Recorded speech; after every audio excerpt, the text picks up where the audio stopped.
ई आकाशवाणी गोरखपुर। अब रहुआ सभी वेद प्रकाश पाठक से भोजपुरी में समाचार सुने। प्रदेश के मुख्यमंत्री योगी आदित्यनाथ अधिकारियों से राज्य में कोविड-19 का निगरानी प्रणाली मजबूत कैले और मरीजन के पहचान खातिर रणनीति बनावे के कहले हमें। वहां के कहने की कोविड-19 के संक्रमण से ग्रस्त रोगियन के जल्दी से जल्दी अस्पताल पहुंचावे के चाही। एगो उच्च स्तरीय बैठकी के अध्यक्षता करत मुख्यमंत्री योगी आदित्यनाथ कहने की कोरोना वायरस के संक्रमण के पहचान में निगरानी व्यवस्था का अहम भूमिका हो और एके आशा और आंगनबाड़ी कार्यकर्ता की मदद से मजबूत करे के चाही।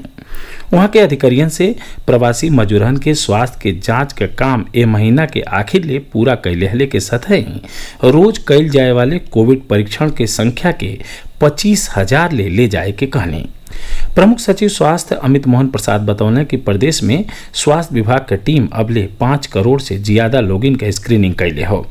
एक सतही शहरी स्लम, वृद्धाश्रम और महिला हॉस्टल जैसन तमाम जगह से रेंडम सैंपल लिहल जा रहा हमें।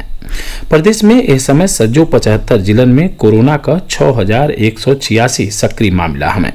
वहां के बतौने की काल ही प्रदेश के अलग अलग अस्पतालों से 626 मरीज पुरहर तरीका से स्वस्थ होके घरे लौट गए। देश में कोविड-19 से ठीक होखे वालन का संख्या 2,37,196 हो गई हो। स्वस्थ होखे वालन का दर 55.77% पहुंच गई हो। पिछला 24 घंटा के दौरान 9,440 लोग ठीक भइले। कुल 1,74,000 से बेसी रोगियन के इलाज चल रहा हो। केंद्रीय स्वास्थ्य मंत्रालय बतौलस की पिछला 24 घंटा में 14,821 नया मामला सामने अले के बाद कुल संक्रमित रोगियन की संख्या 4,25,000 हो गई हो। एक दिन में 445 लोगन के मौत भइले से मृतकन की संख्या 13,699 हो गई हो। आकाशवाणी से विशेषज्ञन का राय श्रृंखला में हमनी के कोविड-19 पर सीनियर चिकित्सकन का राय प्रसारित करेनी। यही क्रम में आज नई दिल्ली के Vidyasagar institute of mental health and neuro allied sciences में मनोचिकित्सक डॉक्टर सोनाली बाली बतौलिन की कोविड-19 के मामला में अलग अलग असत्यापित स्रोतन से मिल रहा गलत जानकारी से लोगिन में डर पैदा हो गई हो और ये बीमारी के लेके लोगिन में गलत अवधारणा बन गई हो।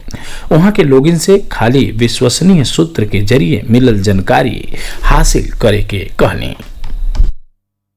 अगर कोई इंसान जिसको ये कोविड-19 बीमारी हो गई है हमारे घर के आसपास रहता है तो उसकी वजह से एक डर पैदा हो जाता है, क्योंकि हमारे पास करेक्ट इन्फॉर्मेशन नहीं है कि ये कैसे फैलता है। ऑटोमेटिकली उस पर्सन के अगेंस्ट, इस बीमारी के अगेंस्ट स्टिग्मा जनरेट हो जाता है। तो सबसे जरूरी है कि हमें करेक्ट इन्फॉर्मेशन मिले, हम चीजों को सही मायने में समझें। अगर ऐसा होता है तो हमारे थॉट प्रोसेस पॉजिटिव होते हैं, हमें समझ में आता है कि ये बीमारी किसी को भी हो सकती है, तो डिस्क्रिमिनेशन क्यों किया जाए। अगर हमारे थॉट प्रोसेस करेक्ट होंगे तो ऑटोमेटिकली उस इंसान के लिए जिसको ये बीमारी हुई है कंपैशन, काइंडनेस जनरेट होगी और स्टिग्मा रिड्यूस होगा। आकाशवाणी का समाचार सेवा प्रभाग आज फोन इन कार्यक्रम में कोविड-19 पर खास परिचर्चा प्रसारित करी।